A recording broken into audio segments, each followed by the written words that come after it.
کہ جب ان میں کا کوئی ذمہ دار رخت سفر طے کرتا تھا، سفر باندھتا تھا، تو اپنے متعلقین کو وہ کچھ وصیت کر کے جاتا تھا۔ وجہ کیا ہوتی تھی اس وصیت کی؟ وجہ یہ ہوتی تھی کہ اگر بندہ زندہ رہے گا، واپس آ جائے گا تو وہ نصیحت ہو جائے گی۔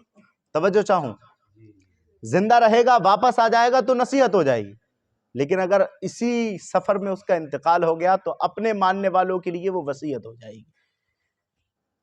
تو حالانکہ میں اس قابل تو نہیں کہ ان بڑوں میں اپنا نام شمار کر سکوں، لیکن کسی حد تک آپ کا ہمارا تعلق اور کانٹیکٹ ہے، آپ کا ہمارا رشتہ ہے، تو میں وہ نصیحت کرنے جا رہا ہوں کہ جس کی نصیحت کے بارے میں حضور نے فرمایا میری امت کے لیے میرا یہ صحابی جو چاہیں، جو پسند کرے وہی بہتر ہے۔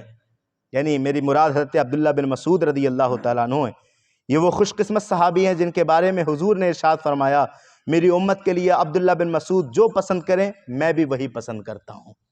تو آپ رضی اللہ تعالیٰ عنہ نے اپنے بیٹے کو اپنے انتقال سے پہلے جو وصیت فرمائی تھی، وہ وصیت میں آپ کو درس قرآن کے اس آخری اجتماع کے اندر، جو اس کے بعد 2 درس قرآن اسکپ ہوں گے، میں وہ نصیحت آپ کو کرنا چاہتا ہوں۔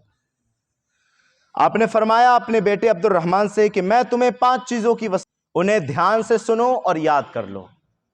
تو حضرت عبداللہ بن مسعود کے مطابق میں بھی تمام تر درس قرآن کے ممبران کو ان 5 چیزوں کی وصیت کرتا ہوں، انہیں یاد رکھنا اور زندگی کے آخری لمحے تک اسے اپنی زندگی میں شامل رکھنا۔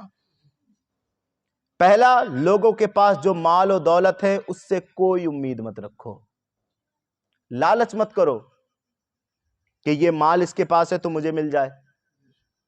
امید لوگوں سے نہ رکھو، بلکہ لوگوں کو جس نے دیا ہے اس رازق سے امید رکھو، کیونکہ جس نے اس شخص کو امیر بنایا ہے وہی رب ہے جو تمہیں بھی امیر بنانے پر قادر ہے۔ تمہارے چاہنے، لالچ کرنے، طمع کرنے سے تمہیں نہیں ملنے والا۔ ہاں تمہاری نعمتیں کم تو ہو جائیں گی، کیوں؟ کیونکہ تم حسد کرنے لگے ہو۔ جانتے ہو حسد کے بارے میں حضور نے فرمایا حسد نیکیوں کو ایسے کھا جاتا ہے جیسے آگ لکڑی کو کھا جاتی ہے۔ تو کہا پہلی نصیحت حضرت عبداللہ بن مسعود نے فرمائی کہ لوگوں کے پاس جو مال دولت ہے اس سے بالکل طمع یا کوئی امید مت رکھو، امید رکھو تو رازق حقیقی سے رکھو۔ پہلی نصیحت یا پھر وصیت۔ دوسری، لوگوں کے سامنے اپنی حاجتیں، ضرورتیں مت رکھو۔ کسی کا احسان کیوں اٹھائیں، کسی کو حالات کیوں بتائیں، تم اسے مانگیں گے تم ہی دو گے، تمہارے در سے ہی لو لگی ہے۔ فرمایا نا حضور نے واللہ موتی انا قاسم، اللہ دینے والا ہے میں بانٹنے والا ہوں، تو جو بانٹنے والا ہے اس سے امید رکھو، لوگوں سے امید رکھنے کی ضرورت نہیں ہے۔ لوگوں کے سامنے اپنی حاجتیں، ضرورتیں مت رکھو، دوسری نصیحت۔ تیسری نصیحت، ایسے کام اور ایسی باتیں بالکل مت کرو جس سے بعد میں تمہیں معافی کی ضرورت پڑے۔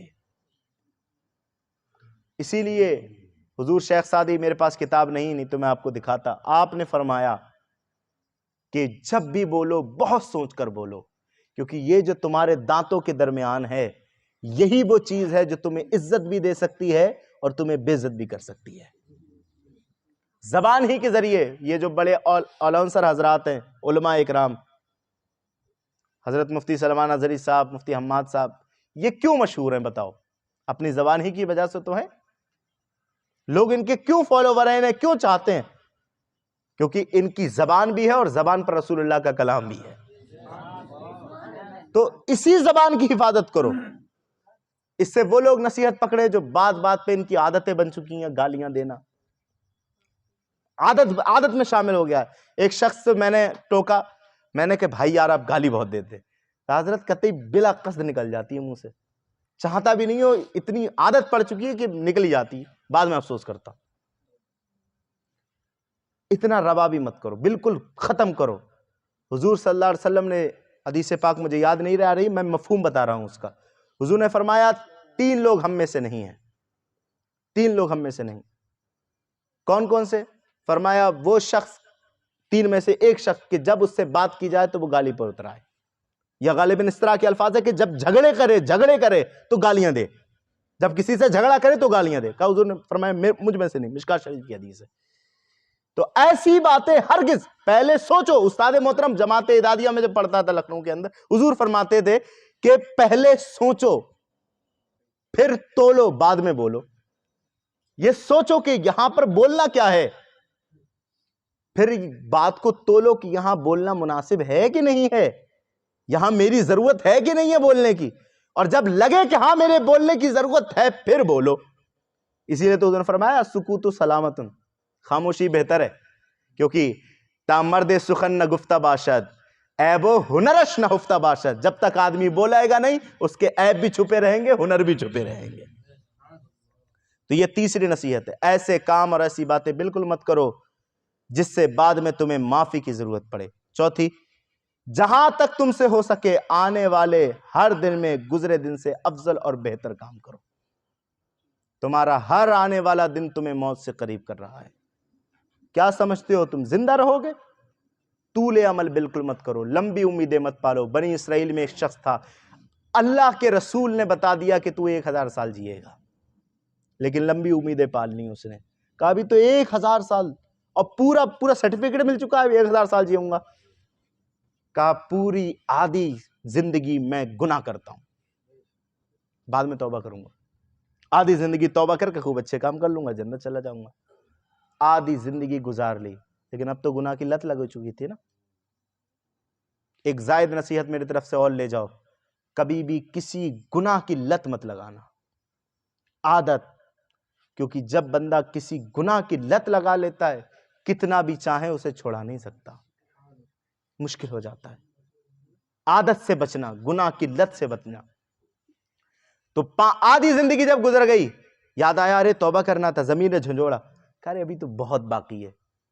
پون زندگی کاٹ لیتے ہیں، سوا زندگی جب باقی رہے گی تب توبہ کر لیں گے. جب پون گزر گئی کہا ابھی تو بہت باقی ہیں، جب 10 سال رہ جائیں گے تب. پھر اسی طریقے سے حتیٰ کہ موت آ گئی، اسرائیل علیہ السلام نے روح قبض کر لی، اسے توبہ کی توفیق ہی نہیں ملی. ہر دن آپ موت سے قریب ہو رہے ہو پیارے اسلامی بھائیوں. چوتھی نصیحت لے کر جاؤ، جہاں تک تم سے ہو سکے آنے والے ہر دن میں گزرے دن سے افضل اور بہتر کام کرو.